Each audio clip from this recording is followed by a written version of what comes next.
Hello दोस्तों, कैसे हैं आप सभी का आर्ट रिसर्च सेंटर में बहुत बहुत स्वागत है।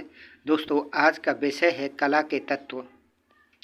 ये वीडियो आपके लिए बहुत ही उपयोगी होने वाला है क्योंकि मैंने बड़ी ही मेहनत से बनाया है। आइए शुरू करते हैं आज का वीडियो। कला के तत्व। इसका महत्वपूर्ण तत्व है नंबर 1, रेखा। रेखा दो बिंदुओं के बीच की दूरी को रेखा कहते हैं। रेखा गति की दिशा को बताती है। दो या अधिक बिंदुओं के बीच में रेखा नहीं होती, बिंदुओं के मध्य रेखीय प्रभाव आ जाता है तो उसको अनुभूत रेखाएं कहते हैं। ऐसी रेखाएं अनुभूत रेखाएं होती हैं। कला में रेखा का प्रतीकात्मक महत्व होता है। रेखा रूप की अभिव्यक्ति व प्रवाह को दिखाती है। रेखा के प्रकार होते हैं। रेखा दो प्रकार की होती हैं, एक सरल रेखा, दूसरी वक्र रेखा। चित्र में रेखा आकृति को रूप देती है, प्रवाह पैदा करती है और चित्र को उभारती है। रेखीय प्रभाव। कौन सी रेखा का क्या प्रभाव होता है, आइए देखते हैं। लंबवत रेखा गौरव, शक्ति, स्थायित्व, शांत चित्तता, आकांक्षा को प्रकट करती है। क्षैतिज रेखा विश्राम, निश्चलता, स्थिरता, मौन, संतुलन को व्यक्त करती है। कोणीय रेखाएं आघात, संघर्ष, असुरक्षा को व्यक्त करती है और तिर्यक रेखा असुरक्षा का भाव पैदा करती है। कर्णवत रेखा व्याकुलता, उत्तेजना, बेचैनी को प्रकट करती है। एक पुंज रेखा स्वच्छंदता, अभिलाषा, शोभा, स्वदेश प्रेम को व्यक्त करती है। चक्राकार रेखाएं उत्तेजना, शक्ति, गति को प्रदर्शित करती हैं। प्रवाही रेखाएं हैं गति, लावण्य और माधुर्य को व्यक्त करती हैं। रेखांकन के प्रकार हैं स्वतंत्र, स्मृति, प्रतिरूपात्मक, यांत्रिक रेखांकन, सीमांत रेखांकन, सांकेतिक रेखांकन, प्रकृत रेखांकन और वस्तु रेखांकन आदि रेखांकन के प्रकार हैं। कला के तत्वों में दूसरा महत्वपूर्ण तत्व है रूप। किसी वर्ण का चित्र रूप कहलाता है। चित्रभूमि पर अंकन शुरू करते ही रूप का निर्माण होता है। रूप का निर्माण शुरू हो जाता है। चित्रभूमि सक्रिय होकर आकार व सहायक आकार में बंट जाती है। रूप के प्रकार हैं। रूप के दो प्रकार हैं, एक है नियमित यानी सममित रूप, दूसरा है असममित यानी अनियमित रूप। नियमित रूप को देखते हैं। रूप का अर्धभाग शेष का ही विलोम होता है, जैसे वृत्त, घन, आयन और गिलास। दूसरा है अनियमित यानी असममित रूप। अनियमित रूप का अर्धभाग शेष भाग से मिलता जुलता नहीं होता, जैसे विषम कोण, चतुर्भुज, त्रिभुज, केतली आदि। आकृति को रूप प्रतीक से मिलता है। रूप का परिचय सर्वप्रथम आत्मा से होता है। आइए रूप से संबंधित अन्य तथ्य जान लेते हैं। आकृति में स्पष्ट रूप होता है। भाव कला को अभिव्यक्ति देता है।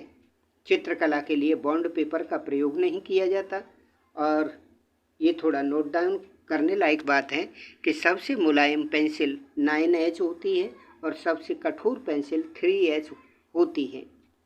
सैंग्विन जो लाल चौक होता है, इसका रेखांकन में प्रयोग किया जाता है। तीसरा तत्व है वर्ण, बहुत ही इम्पोर्टेंट है। आइए देखते हैं इसके बारे में जानकारी। वर्ण प्रकाश का गुण होता है। वर्ण का स्वतंत्र अस्तित्व नहीं है, बल्कि आँख के पटल द्वारा मस्तिष्क पर पड़ने वाला प्रभाव है। वर्ण के 3 गुण हैं, रंगत, मान और सघनता। आइए इनको बारी बारी से देखते हैं।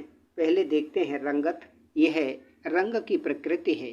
जैसे पीलापन, नीलापन, लालपन।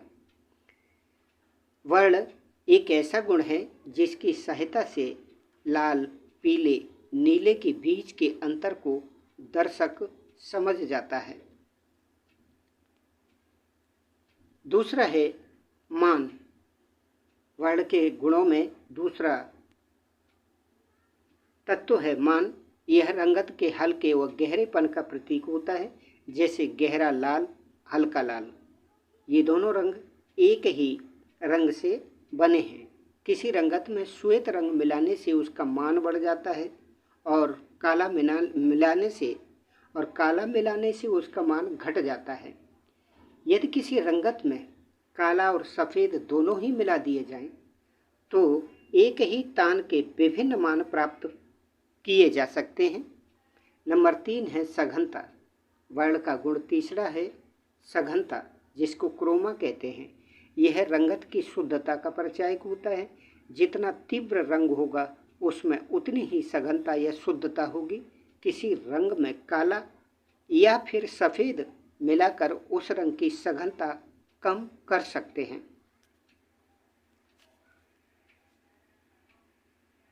वर्ण के कुछ सूत्र हैं, आइए देख लेते हैं। टिंट, रंगत और सफ़ेद रंग बराबर क्या बन जाता है?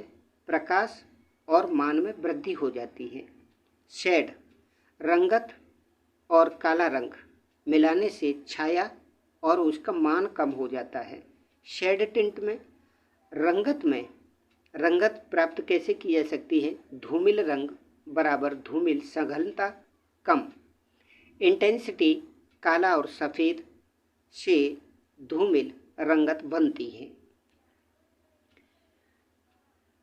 आइए कुछ वर्णों के बारे में और जानकारी लेते हैं। प्राथमिक रंग, जिन्हें मूल रंग कहते हैं, लाल, पीला, नीला रंग होते हैं। द्वितीयक रंग, किन्हीं दो मूल रंगों को मिलाने से द्वितीयक रंग प्राप्त होते हैं। प्रकाश की रंगत कौन सी होती हैं? ये बहुत इम्पोर्टेंट हैं। जो विभिन्न रंग से इंडिकेट किए गए हैं वो बहुत वेरी इम्पोर्टेंट हैं, इन्हें नोट डाउन कर लीजिएगा। प्रकाश की रंगत हरी, लाल और बैंगनी होती है। प्रकाश की मुख्य रंगत पदार्थ की रंगतों से भिन्न होती हैं। 4 मुख्य रंगतें हैं, लाल, हरा, पीला और नीला। जर्मन वैज्ञानिक प्रोफेसर ओस्टवाल्ड ने इन्हीं 4 रंगतों को लेकर अपना आदर्श वर्ण चक्र तैयार किया था। 4 द्वितीयक रंगतें लेकर अपने वर्ण चक्र में 8 रंगतों को प्रस्तुत किया ओस्टवाल्ड ने। समीपवर्ती वर्ण किन्हें कहते हैं?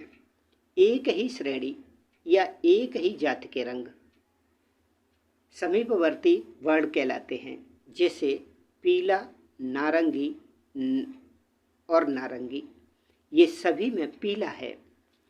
पूरक या विरोधी रंग किसे कहते हैं?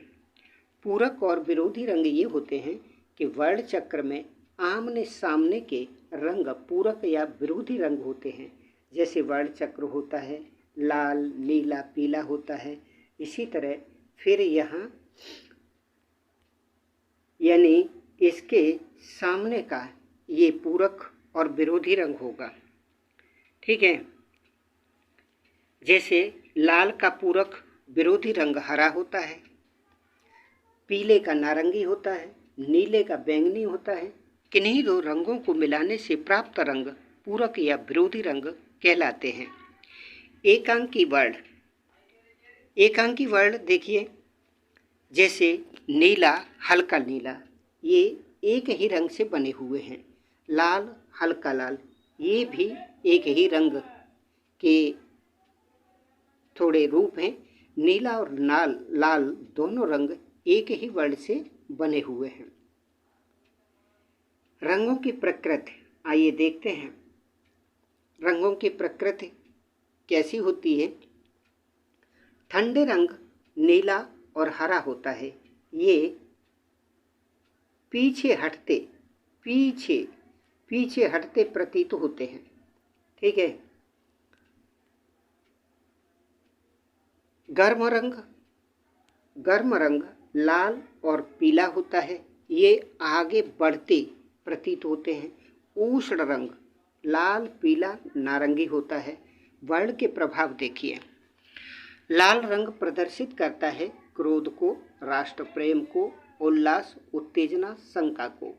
पीला बुद्धिमत्ता, गर्व, प्रसन्नता को व्यक्त करता है। नीला रंग शीतलता, सत्यता, आकाश और रात्रि का प्रतीक होता है। ठीक है। हरा रंग विकास, विश्राम, शिथिलता, प्रजनन, वसंत और मनोहरताई का प्रतीक होता है।